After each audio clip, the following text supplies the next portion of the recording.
suppose many of us always wonder the very best way to begin a display video or a cleanup video. You just got to go ahead and push the button, I suppose. This is for the last couple months, and we'll talk about some of these and what's going on with these, maybe where they came from or what have you, if I can remember. But more than anything, just take a look at these on cleanup, and I know if there might be 12 out there. There might be 20. There might be 2,000 who appreciate the cleanup. The two triangles on the left, they're there, if I can get them as the only ones in the frame for the most part. They're from Triple Creek. It's funny. Those two triangles and then the two quartz pieces right there on the right. Completely different time periods. And I mean by 1,000 years or more. Probably much more. These two little points. It's amazing. The dispensations in history of men that we've missed. And I appreciate you tuning back into Indian Trace. This is Eastern Central North Carolina. And I don't do these moving days that much, but these are going to have to move into a different display, and I'm going to have to sort them out. Here's a little bit of a small,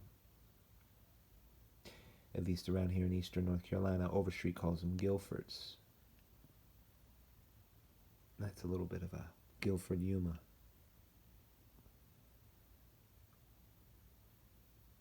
It's a nice piece.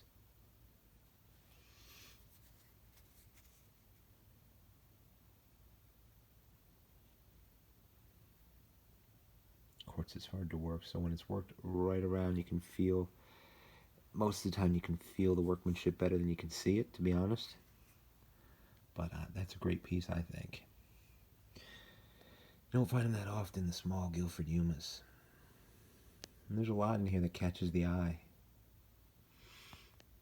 So we'll go right on to the Guilfords and handle those first. I have 3 in the frame here of the bigger ones, right?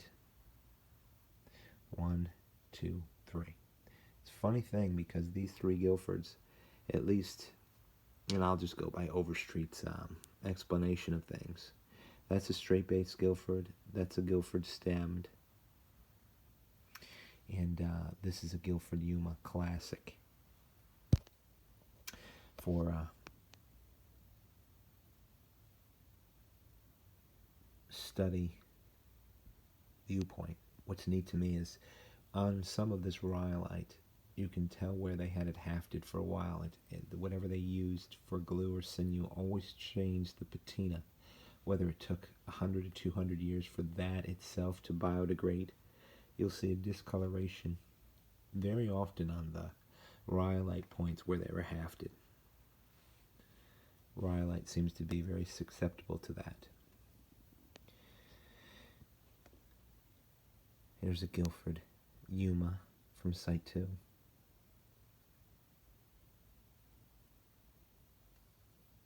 Classic, perfect balanced shape.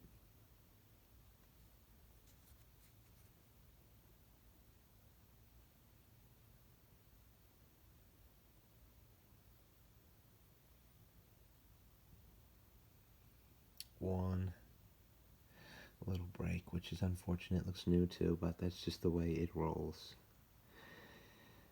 And the concave base is what they say makes it a Guilford Yuma. So, what I want to show you now is these 2 points, if I can get them in the camera, on the outside. Both are sugar quartz. This one I found more recently, I think the end of last month.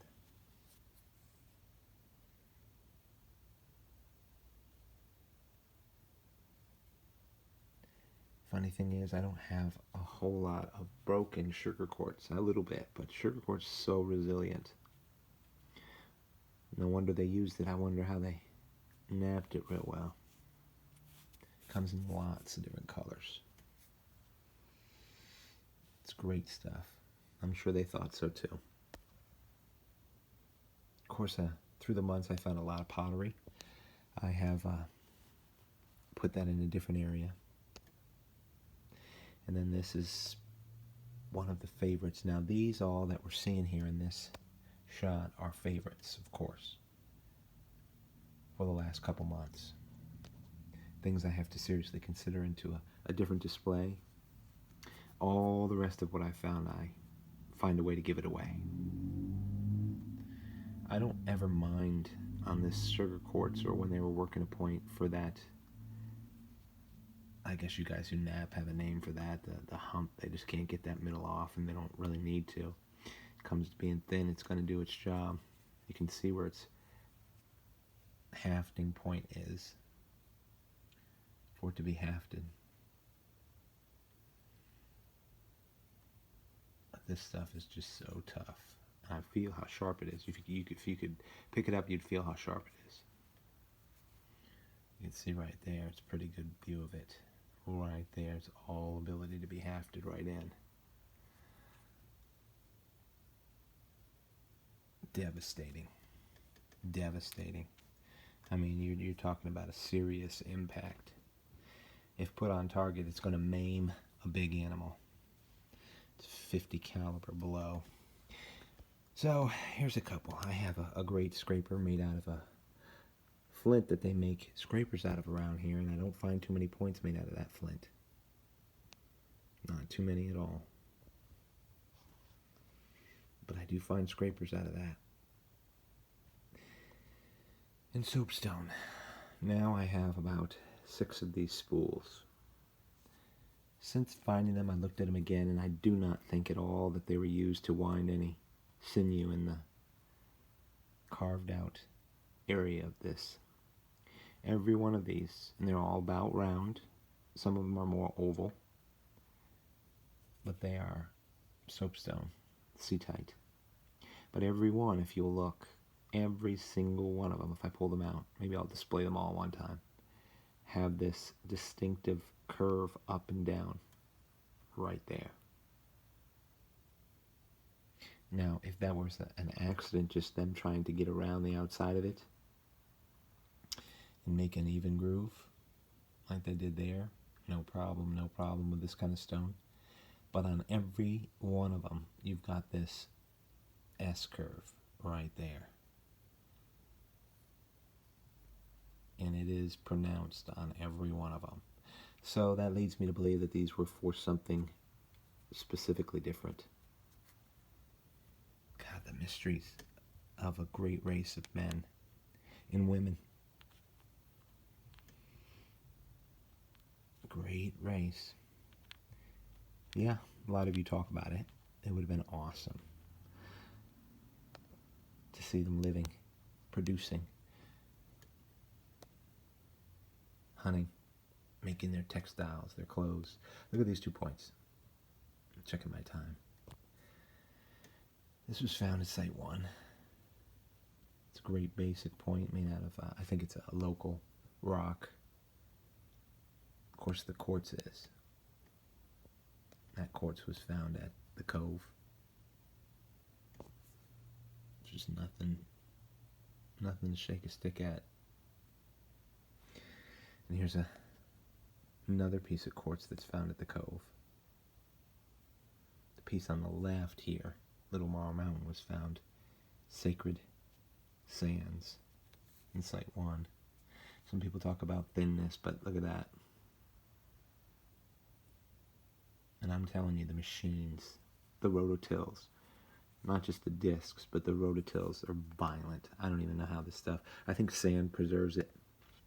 Gets in between sand and stuff, and no matter how strong the rototill is, sand is rock. You can't compact that, and it saves some of these. Some great stuff. I haven't done one of these types of videos in a while. So the points on the outside.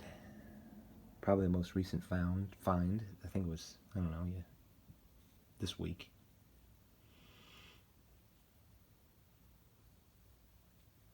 Cross Creek. That is a rhyolite, patinaed white. Rhyolite does come in a couple colors. Definitely was not that when they flaked it out is probably a dark coffee brown, as opposed to this being a dark army green.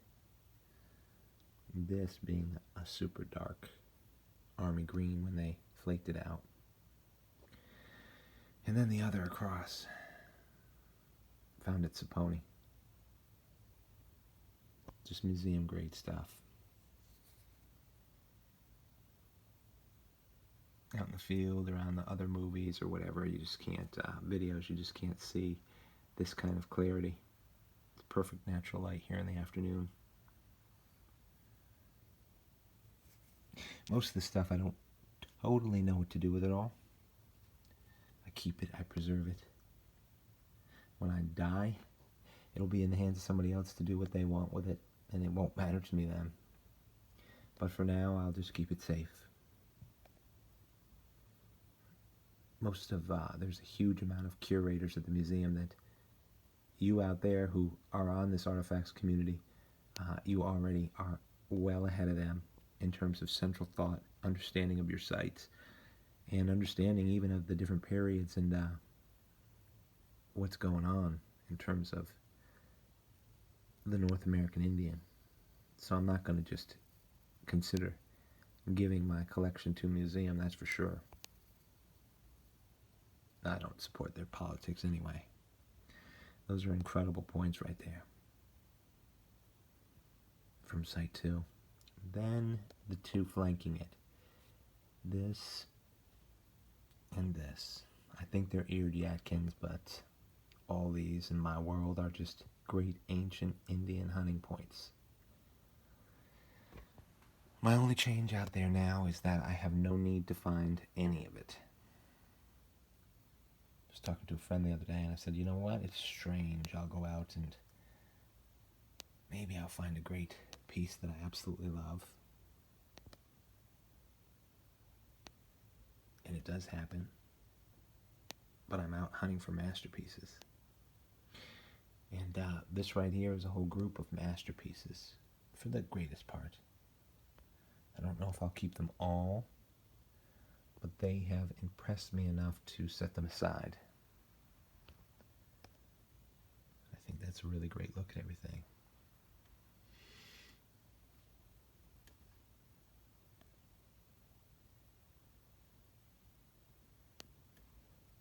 Just as good or better than a museum tour, right? Because at least in a little way you could pick them up and check them out, and I turned them around.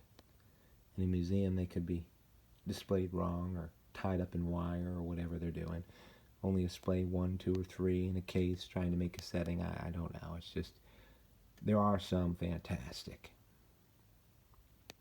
jobs done in the museums. Don't get me wrong. I mean really good. But now the community who have made up their own personal museums have just completely exceeded the modern understanding we have of museums. I mean, you guys, holy cow, I've seen your bonus rooms, I've seen your frames, I've seen your displays, I've seen the artifact shows. You blow them away. Blow them away.